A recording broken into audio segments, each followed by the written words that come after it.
Ladies and gentlemen, the topic of today's session is a true reflection of our common realization that infrastructure development is the bedrock of which industrialization takes place, thus unlocking economic opportunities and attracting investment. Mr. President, we are happy that you emphasize the importance of infrastructure development in your State of the Nation address in February this year, when you said, and I quote, "For the year 2012 and beyond, we invite the nation to join government in a massive infrastructure drive." A visit to Mangaung is inspirational.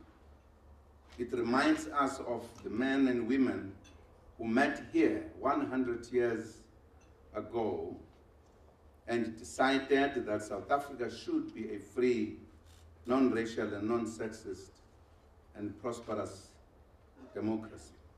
Whatever success we have had in the last 18 years of democracy in this country is largely because of the wisdom of founding fathers and mothers of our democracy. It is on the strength of their commitment and the foundation they laid that our nation has registered significant progress in key areas such as poverty eradication, health, education, and the economy, to name a few. They gave us a solid vision 100 years ago.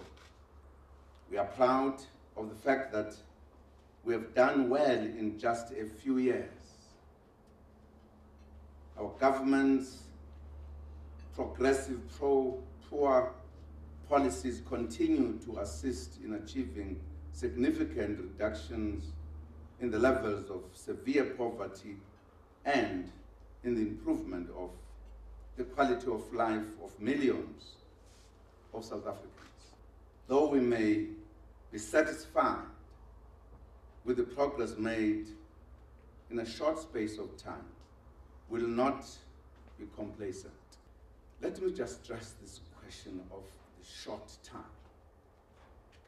In the continent of Africa, not a single country could in 18 years claim the victories and progress we've made. We are the first one. Too many households and communities remain trapped in poverty, unemployment and inequality, and are unable to access the opportunities created by an improving political and economic climate. It means we must continue to work together as our forebears did 100 years ago, but with increased urgency to address socio-economic challenges that still confront our country. President, in 2008, at the Grain South Africa Congress, you announced the importance of agriculture for the ANC and subsequently for government. You remember that occasion. And today we can say, yes, we can be part of that initiative. And we see in terms of the priority it gets in terms of national planning, etc. What concerns us, President, is at our eastern border with Lesotho, there's trouble. Now, last night when they stole my Hilux truck from my yard in Bloemfontein, the police told me these trucks are sold in Lesotho. Now, what is it with Lesotho? You know, we cannot farm in the eastern, we now cannot drive our cars. We pledge that through bilateral negotiations that we do not allow Lesotho to become a safe haven for criminals, you know. Because we know that our farmers cannot farm on the eastern border, and these thieves are, you know, all the sufferers are colorblind, you know. All farmers suffer, and we suffer in the Free State. I thank you for your endeavor. Thank you very much. The number of government departments as well as the farmers. If the farmer was standing here, he would actually make more noise than we have done, because they do face a serious problem. We are trying to combine the departments that are fighting crime to deal with that matter. And I'm sure we'll include the matter of not just the border crossing in terms of thieving, but also the one that happens right here in Bloemfontein.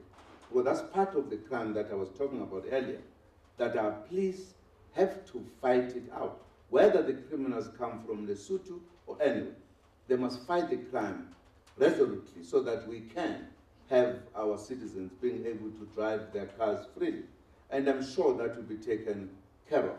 And I'll certainly add that to the Minister of Police to say the problem is not just the people staying here, but actually it comes from Lesotho. That, of course, will also mean we needed to interact with the Lesotho authorities, that they on their side should step up the campaign against crime. Thank you for the opportunity to address you this morning, this very cold morning in Bloemfontein. Thank you very much.